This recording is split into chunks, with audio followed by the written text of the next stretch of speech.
I thought I knew what betrayal looked like. Cheating, lying, maybe gossiping behind someone's back. But nothing prepared me for the day I realized my best friend, the guy I trusted with everything, had been using my name to take out loans for 10 years. 10 years. While I was working extra hours to make ends meet, he was living large, and every signature he forged had my handwriting on it. I didn't even notice until the bank started calling. And that's when my whole world collapsed. When I tell people this story, the first reaction is always disbelief. There's no way you didn't notice for that long, they say. And honestly, I ask myself the same thing every day. But that's the twisted part about betrayal. It doesn't come from strangers. It comes from the people you'd never think to question. I met him when we were teenagers. He was that kind of friend who felt more like a brother. We did everything together. Skipped classes, played basketball until the streetlights came on, crashed each other's family dinners. When I got my first job, he was the one who showed up with cheap beers to celebrate. When he had his heart broken, I was the one who stayed up all night talking him through it. We had history, the kind of bond that made me think, this is the guy who'll be standing next to me at my wedding, maybe even godfather to my kids someday. That's why the little things didn't feel like red flags. He'd borrow cash and promise to pay me back. He'd use my computer just for a quick application. He once asked me to co-sign a phone contract because his credit was messed up from late bills. None of it seemed alarming at the time. I told myself, that's what friends are for. And he always had this charm. This way of making you feel like helping him was the most natural thing in the world. Looking back, there were cracks. He always had money for nights out, new sneakers, even a better car than mine, though he never seemed to hold a job longer than a few months. He brushed it off with jokes. I'm a hustler, man. Always find a way. I laughed along, never questioning where that way came from. Life kept moving. I worked, paid bills, tried to keep my head above water. Meanwhile, he drifted in and out of stability, sometimes crashing on my couch, sometimes suddenly flush with cash. But our friendship was a constant. He was the one I'd call when I needed to move, when my car broke down, when I just needed a beer and someone to vent to. It never crossed my mind that while I saw a brother, he saw an opportunity. The first real hint came so quietly, I almost missed it. A letter from a bank addressed to me, mentioning a loan I didn't remember taking. I tossed it aside, assuming it was junk mail or a mistake. He was the one who joked about it. Careful, man, someone's stealing your identity. We laughed, cracked open another beer, and that was the end of it. At least, that's what I thought. What I didn't know was that by then, the web had already been spun. Dozens of loans, years of paperwork, my name, my credit, my future, signed away in perfect handwriting that wasn't mine. I was living my life thinking I had a loyal friend by my side. In reality, he was building his entire lifestyle on my back. I had no idea what was coming. It started with a phone call that came on a Tuesday morning. I was half awake, sipping cold coffee before work, when an unfamiliar number flashed across my screen. Normally, I'd ignore it, but something in me pressed accept. Hello, this is First National Bank. We're calling about your overdue payment, the voice said flatly. I laughed at first. Sorry, you've got the wrong guy. I don't even have a loan with you. The woman on the line didn't laugh. She read off my full name, my date of birth, even the last 4 digits of my social security number. My stomach dropped. She spoke like it was routine, but to me it felt like the ground shifting. Sir, your account is 3 months past due. If you can't make a payment arrangement, this will be reported to collections. I remember staring at the coffee in my hand, my heart hammering so loudly I thought she might hear it through the line. I think there's been a mistake, I stammered. I never took out a loan with your bank. She sighed, the kind of sigh that said she'd heard that excuse 1,000 times. Then maybe you should check with whoever did. The account is under your name. And just like that, she hung up. I sat frozen, the dial tone echoing in my ear. Under my name? I called him, my best friend, the only person I could imagine talking to in that moment. He answered like always, voice casual, almost amused. I spilled everything, my words tumbling over each other. The call, the loan, the overdue payment. He chuckled. Man, that's just some scam call. Happens all the time. They try to scare you into giving up info. Don't sweat it. His confidence soothed me. He sounded so sure, so dismissive. I wanted to believe him.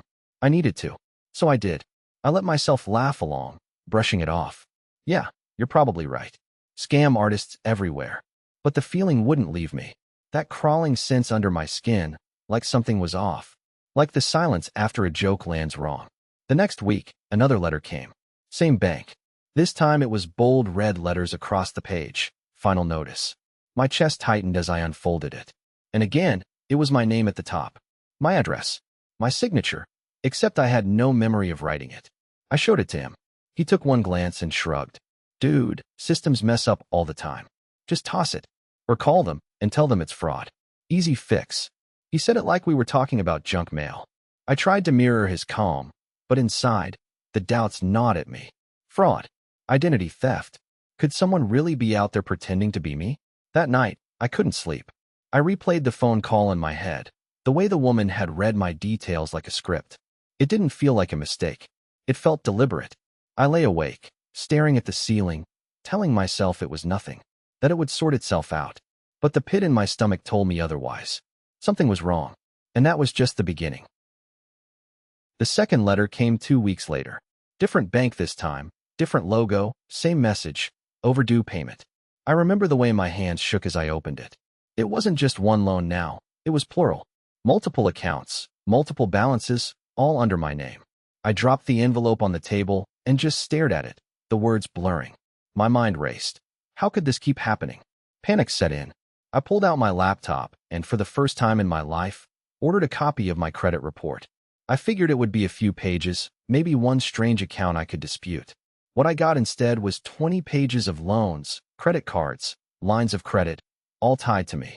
I scrolled with disbelief, my pulse racing. The balances weren't small. Some accounts had thousands, others tens of thousands. And the dates stretched back years. Years I had spent struggling, picking up overtime shifts, driving a beat-up car, while I apparently had access to money I never saw. I couldn't breathe. I actually had to get up and walk around the apartment because I thought I might throw up. How is this possible? Of course, the first person I called was him. My best friend. The only one I trusted enough to share something this terrifying. He came over that night, calm as ever, sitting on my couch while I paced the room with the credit report in my hands. I shoved the pages at him. Look at this. How is this even possible? I never opened these accounts. He scanned the paper, barely frowning. Then he shrugged. Bro, this looks like straight-up identity theft. Hackers, scammers, it's everywhere. My cousin got hit with this once. It took him months to clear up. Just file a fraud report. I stared at him, desperate for reassurance, and he gave it. He even clapped me on the shoulder like we were in it together. Don't let this eat you alive. It's not your fault. You'll fix it. And for a moment, I believed him. I wanted to believe him. Because the alternative, that someone close to me had orchestrated this, was unthinkable. Still, something in me resisted the comfort. That night, after he left, I sat alone with the papers spread across my kitchen table. I started checking the dates, line by line. And then it hit me. Every time one of these accounts had been opened, it matched with some moment in my life that he had been around. When I got my first job and he was crashing at my place. When he suddenly showed up with a new car. When he mysteriously helped me fill out forms for an apartment. The pattern was undeniable once I saw it. My chest tightened. My hands went cold. Could it really be him? I shook the thought away. No, not him. He's my best friend. He couldn't. But the fear was there now, and it wouldn't leave. I tried to sleep, but all I could see were those pages, stacked high with debts that weren't mine. My name, my information, my signature, but not my hand. And then, one night, while sorting through old mail, I found something that confirmed my worst fears. The letter was buried in a stack of old bills, the kind of clutter I normally shoved into a drawer and forgot about. That night, though, I was desperate, digging through everything, hoping to find some explanation that didn't point to him. I wanted proof it was strangers, hackers, some faceless syndicate I could blame. What I found instead was a photocopy of a loan agreement. My loan agreement. The header had my name in bold, my address, even my employer at the time. But what froze me was the signature at the bottom. My name, in handwriting so close to mine it sent a chill down my spine. Except it wasn't mine. I knew every loop, every angle of my pen. This one was a near-perfect imitation. Almost perfect. There was a tiny mistake. The T in my last name was crossed too low, the way he always wrote his. I stared at it for minutes, my heart pounding, until the truth finally screamed at me. It was him. My best friend. The person who'd shared my couch, my food, my secrets. He'd been sharing something else too, my identity. For years, I dropped the paper and stumbled back into a chair, my hands trembling. I felt sick, like the room was spinning. Betrayal is such a clean word, but in reality, it's filthy. It crawls under your skin. It makes you question everything. Every conversation, every laugh, every late-night beer. Memories flooded me. The time he helped me fill out forms for utilities, insisting I let him handle the boring paperwork. The times he'd asked for copies of my ID for job applications. The times he'd joked about how similar our handwriting was. I'd brushed it off, laughed along, never thinking he was training himself to mimic me. Now, looking at that signature, I saw the years of practice. Years of me handing over trust like candy. I called him. My voice was shaking, but I forced it steady. I found a loan document with my name on it, with a signature that isn't mine. There was silence on the other end. Just for a second. A pause too long. Then he laughed. Man, you're really spiraling about this, huh? You're seeing ghosts. But I heard something under his voice, something tight, nervous. I pressed harder. It looks exactly like your handwriting. He got defensive fast. So what? Now you think I've been forging your name? Come on, bro. I wouldn't do that to you. We've been through everything together. You really think I'd screw you like that? His words stung because they hit the part of me that still wanted to believe him. The part that wanted my best friend to stay my best friend. But the evidence in front of me didn't care about my feelings. After we hung up, I sat alone at the table, staring at that signature. My chest hurt, my hands wouldn't stop shaking. I kept whispering to myself, it's him. It's always been him. The betrayal wasn't just financial. It was personal. He hadn't just stolen money. He had stolen my peace, my credit, my future. And he'd done it with my name. The next few days were a blur of dread. I couldn't look at my phone without expecting another bank call. Couldn't check the mail without bracing for another overdue notice. At work, I kept zoning out, replaying the sound of his laugh when I accused him. That laugh had always meant comfort. Now it sounded like mockery. I tried to think of a way this could be fixed quietly. Maybe he'd admit it, maybe he'd pay it back. But then I looked at the balances, tens of thousands across multiple banks. There was no fixing this quietly. And the more I thought about it, the angrier I got. He'd let me struggle, scraping by, while he lived off credit cards with my name on them. He'd watch me stress about bills, car repairs, medical expenses, all while knowing he was the reason I couldn't breathe financially. That anger started to drown the guilt, the denial. It turned into something sharp. Something that told me this wasn't just betrayal, it was war. I wasn't ready for what I was about to discover next. I thought I'd already seen the worst of it. The forged signature, the fake accounts, that alone was enough to wreck me. But I hadn't even scratched the surface. I decided to stop guessing and go straight to the source. I took a day off work and went to one of the banks listed in the credit report. Sitting across from a loan officer, I explained that I was a victim of identity theft and needed records of the accounts opened in my name. She looked skeptical at first, like she'd heard every excuse in the book. But when I handed over my ID and explained the situation, her expression softened.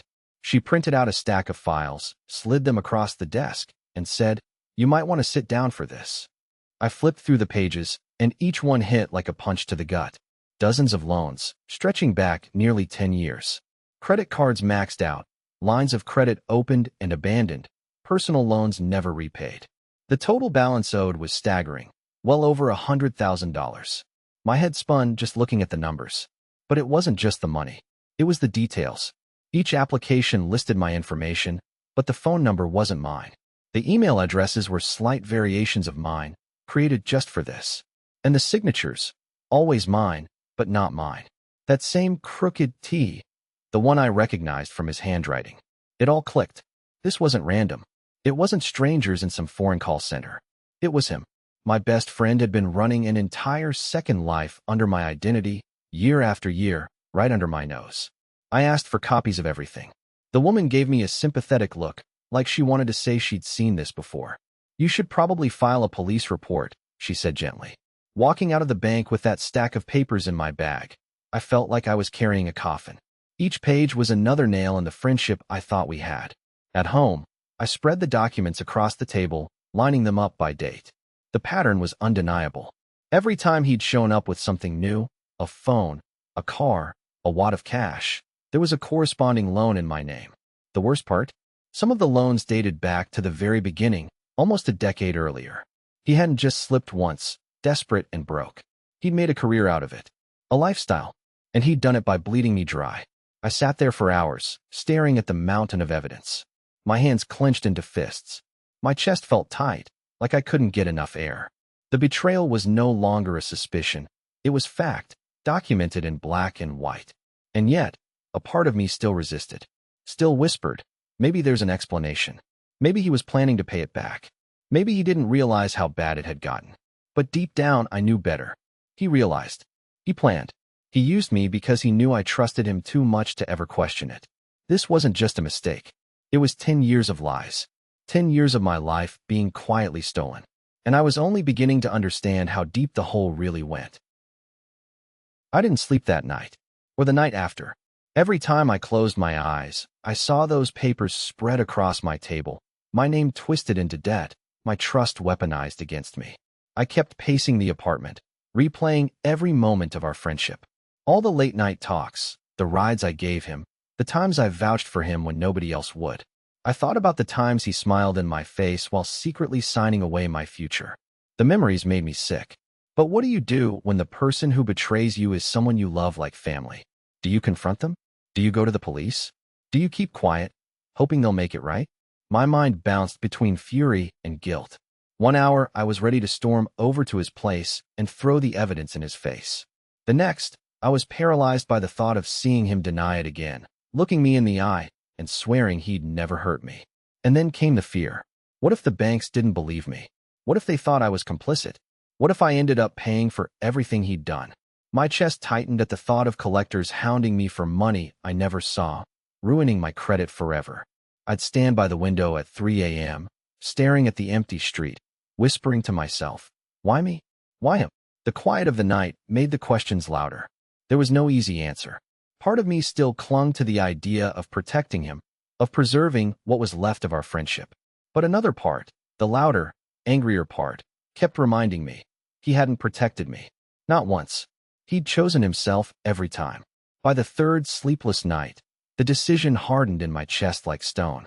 I couldn't let this slide. Not anymore. I was done being the silent victim, and I knew exactly who I needed to face first. I drove to his place with the documents in a folder on the passenger seat, my hands gripping the wheel so hard my knuckles turned white. My heart was racing, but beneath the fear was something sharper, anger. 10 years of lies, and I finally had proof. When he opened the door, he looked surprised, like he hadn't expected me to just show up. He grinned the way he always did, easy, relaxed. What's up, man? You look like hell. Rough week. I shoved past him and dropped the folder onto his kitchen table. Pages slid out across the surface. Explain this. He glanced down, eyes flicking over the loan agreements, the balances, the signatures. For a moment, his face went pale. But then the grin returned, weaker this time. Dude, you're still obsessing over this? I told you, it's identity theft. Why are you pinning this on me? Because it's your handwriting, I snapped. My voice cracked from the force. Because the phone numbers are yours. Because every time one of these loans was opened, you were right there. You think I'm that blind? He tried to laugh it off, but it sounded hollow. Come on, bro. You're like family. Why would I screw you over like that? Why? My voice shook. Because you've been doing it for 10 years. Because you used me like a damn ATM. Because while I was busting my ass working overtime, you were living off my name. Tell me I'm wrong. Look me in the eye and tell me. For the first time, he didn't have an answer. His mouth opened, closed, then opened again. Finally, he muttered, I was going to pay it back. I just needed time. Things got out of hand. The admission hit harder than denial. It was like a knife twisting. He wasn't even sorry, just caught. I slammed my hand on the table, the papers scattering. Out of hand. You stole my future. Do you have any idea what this has done to me? My credit is trashed. Collectors are calling. I could lose everything. And you sit here talking about out of hand? He lifted his hands defensively. Look, I'll fix it, okay? I'll take care of it. No need to drag this any further. Just give me some time, and I'll handle it. Something in his tone made me hesitate. For a split second, I wanted to believe him. Wanted to cling to the hope that maybe, just maybe, he would fix it. That the friend I thought I knew was still in there. I gathered the papers back into the folder, my breathing ragged. You have one chance. One. Fix this, or I swear, I'll take it to the police. He nodded quickly, too quickly. Yeah, yeah, I'll take care of it. Trust me. I left his apartment feeling hollow, a strange mix of relief and dread. Maybe he would fix it. Maybe this nightmare would end. But deep down, I already knew better. And I couldn't have been more wrong. For a few weeks, it almost felt like things were settling down. The constant phone calls from collectors slowed, and no new letters showed up in my mailbox. I convinced myself that maybe, just maybe, he was telling the truth this time. Maybe he'd started paying things off. Maybe he really was trying to clean up the mess. I let myself breathe again. I went back to work without the constant dread in my chest.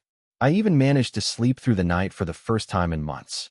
When friends asked why I looked less stressed, I lied and said things at work had calmed down. I didn't want to admit how close I'd come to losing everything because of someone I trusted. Every time I thought about confronting him again, I held back. Part of me wanted to believe in redemption, wanted to believe he cared enough to make it right. And when he texted me casually, memes, jokes, the same old banter, it was easier to pretend nothing had changed. But underneath, the tension never really left. Every time my phone buzzed with an unknown number, my stomach tightened. Every envelope with a bank logo on it felt like a ticking time bomb. I kept telling myself it was over, but the fear was still there, hiding just out of sight. And then one morning, an official letter arrived. This time not from a bank, but from the courthouse. A summons. They were suing me for unpaid debts. The calm didn't last long. The courthouse letter shook me worse than the late-night calls ever did.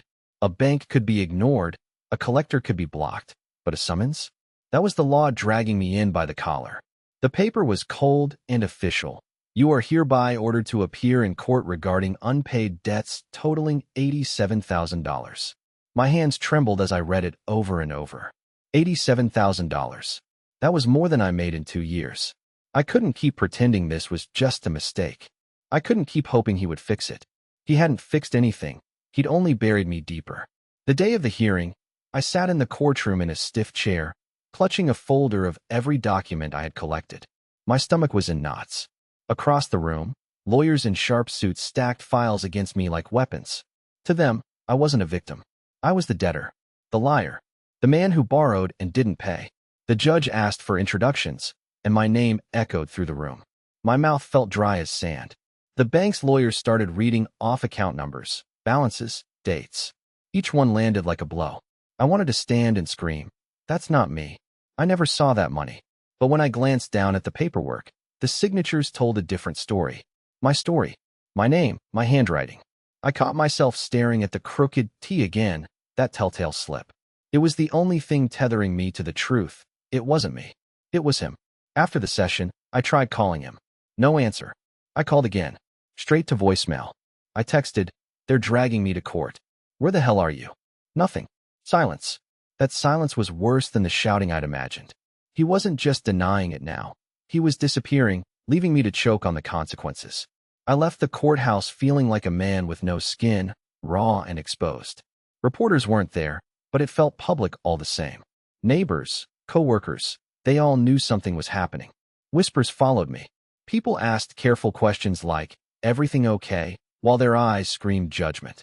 That night, my phone wouldn't stop buzzing with unknown numbers. Collectors again. Threatening letters followed. Legal action. Asset seizure. Wage garnishment. It was all piling on, and I was drowning. And then the personal blows started. My parents called, their voices heavy with disappointment.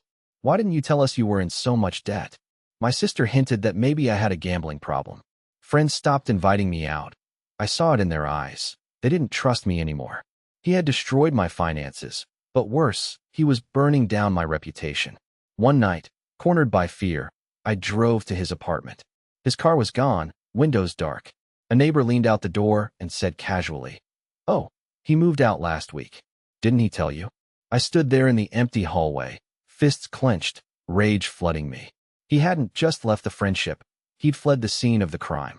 That was the night the last thread snapped. No more excuses, no more waiting for him to make it right. If I didn't act, I'd be buried alive under his lies. So I gathered every document, every loan file, every forged signature. I copied text messages where he brushed it off, and I pulled receipts from years back showing his sudden bursts of cash.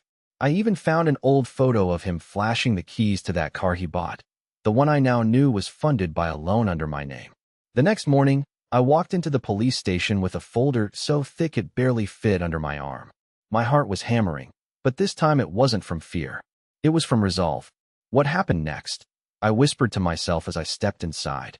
Is going to end this, for good.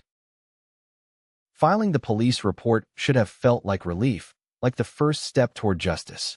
Instead, it felt like stepping into another storm.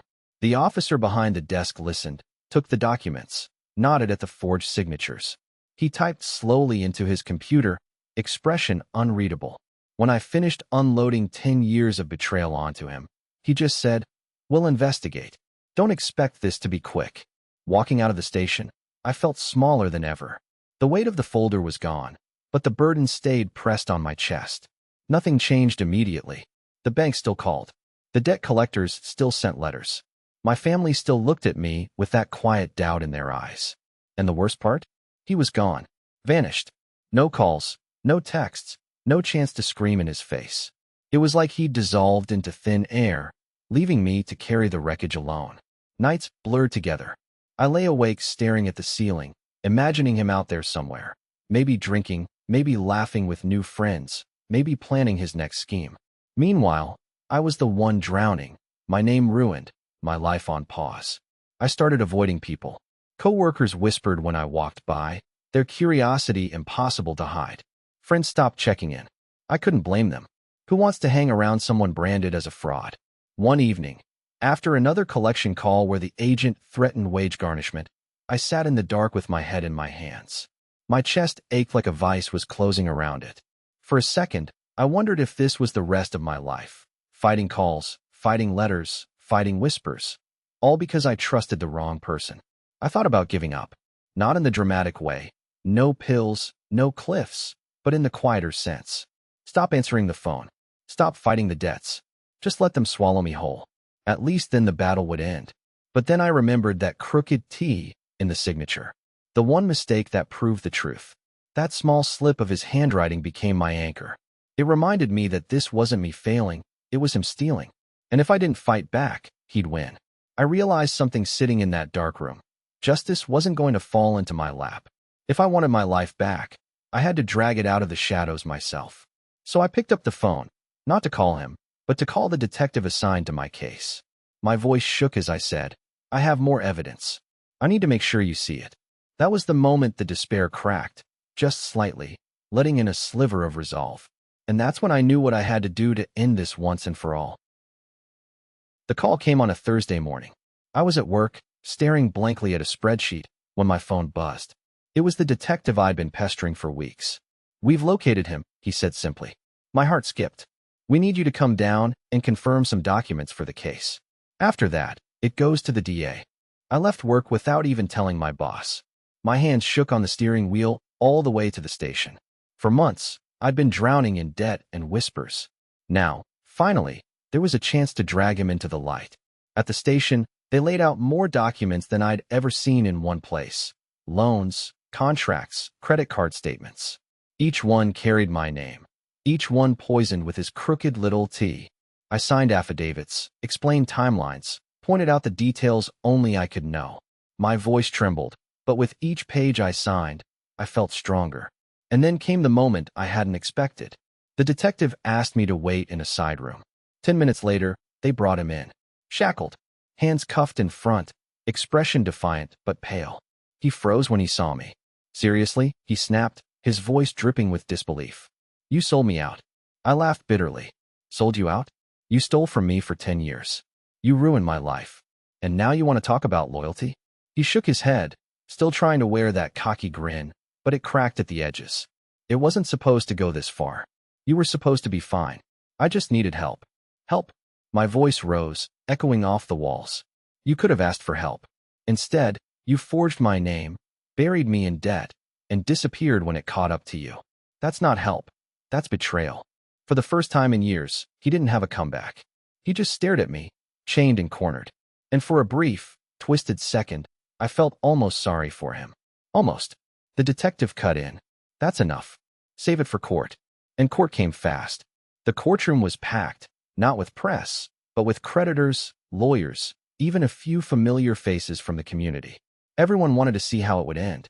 I sat at the front, my stomach a knot, as the prosecution laid everything out: forged documents, fake email accounts, evidence of him funneling the money into cars, vacations, and cash withdrawals.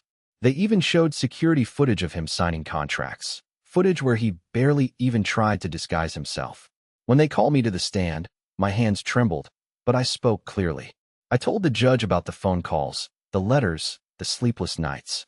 I told them how I'd trusted him like a brother, how he'd used that trust as a weapon. Across the courtroom, he wouldn't meet my eyes. The defense tried their best. They painted him as desperate, struggling, pressured by circumstances. But the evidence was overwhelming. 10 years of fraud couldn't be spun into a sob story. Finally, the judge spoke. His voice was calm, measured, but each word felt like a hammer driving nails into the coffin of our so-called friendship. Guilty of fraud, forgery, and identity theft. Sentenced to 3 years in state prison. The sound of the gavel echoed, final and heavy. I exhaled so deeply I hadn't realized I'd been holding my breath. Around me, the room buzzed, lawyers shuffling papers, murmurs of relief or anger, but all I heard was the judge's words replaying: 3 years. As they led him away in handcuffs, he finally looked at me. His eyes weren't angry anymore. They were empty, defeated, and for the first time in a long time, I felt free. The weight on my chest lifted.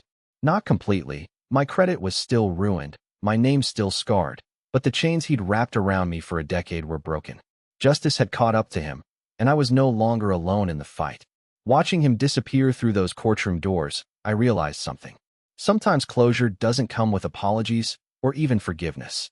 Sometimes closure looks like iron bars and the sound of a cell door closing.